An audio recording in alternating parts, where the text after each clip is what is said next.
Assalamualaikum warahmatullahi wabarakatuh. Nama saya Biraka Pratama, NPM 2021020003, Hukum Tata Negara kelas C. Saya di sini akan menjelaskan prinsip-prinsip maqasid syariah, filsafat hukum Islam. Maqasid asy-syariah. Secara bahasa, maqasid asy-syariah terdiri dari dua kata, yaitu maqasid yang artinya kesengajaan atau tujuan, dan syariat artinya jalan menuju sumber air. Ini pula dikatakan sebagai jalan ke arah sumber pokok kehidupan. Adapun tujuan maqasid syariah adalah untuk kemaslahatan manusia.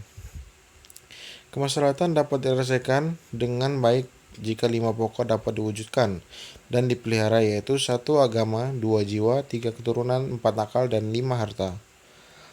Tujuan syar'i dalam mensyariatkan ketentuan-ketentuan hukum kepada orang-orang mukallaf adalah dalam upaya mewujudkan kebaikan-kebaikan bagi kehidupan mereka, baik melalui ketentuan-ketentuan yang doruri, haji, dan tasyini.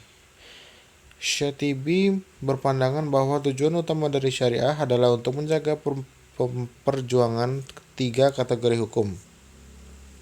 Tujuan dari tiga kategori tersebut adalah untuk memastikan bahwa kemaslahatan kaum muslimin baik di dunia maupun di akhirat terwujud dengan cara yang terbaik karena Tuhan berbuat demi kebaikan hambanya.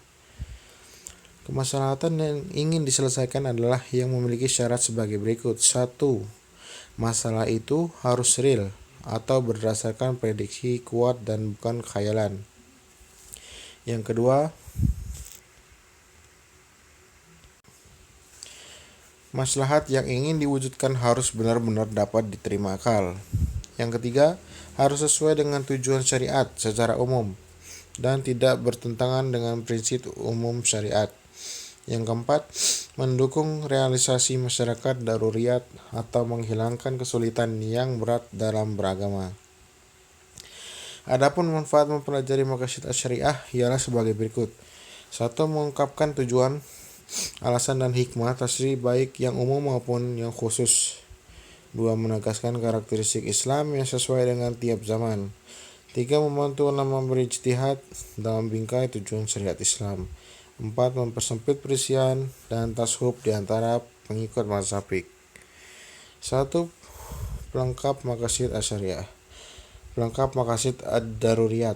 Ketika Tuhan mensyariatkan sholat untuk menegakkan dan memelihara unsur agama. 2. Pelengkap maqasid hajiyat. Tatkala syara memberikan kemurahan kepada orang yang dalam bepergian untuk mengqashar sholat, lalu disempurnakan kemurahan itu dengan diperbolehkan menjamaknya. Yang ketiga, pelengkap maqasid tahsiniyat. Syar'i mewajibkan bersuci untuk menegakkan urusan tasni. Kemudian, kewajiban bersuci itu disempurnakan dengan aturan-aturan sunnah bagi bersuci. Tatkala syar'i mensunahkan menyembelih hewan kurban, disempurnakan perintah itu agar binatang yang dikurbankan dipilih dari binatang yang tidak cacat. Perantara maqasid asy-syariah. Sebagaimana dijelaskan dengan berulang kali bahwa tujuan hukum perundang-undangan ialah untuk mewujudkan kemaslahatan dan menolak kemudaratan bagi manusia.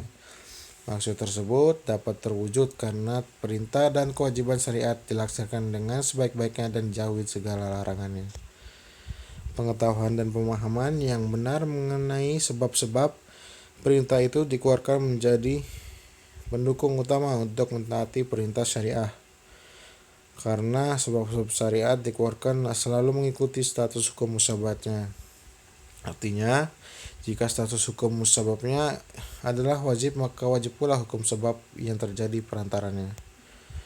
Tak ada bedanya dengan perintah-perintah syariat, larangan-larangannya, dan mempunyai perantara-perantara yang mengantar pada perbuatan itu terlarang. Tidak logis apabila suatu perbuatan itu dilarang, sedangkan perantaranya diperbolehkan. Oleh karena itu, perantara wasilah dari suatu larangan yang kuat seharusnya mengikuti status-status hukum yang diperantarai, yakni terlarang juga. Berdasarkan ketentuan tersebut muncullah dua kaidah yang penting, yakni 1. Suatu yang menjadikan kewajiban sempurna karena wajib adanya. Yang kedua, menutup jalan menuju ke perbuatan terlarang.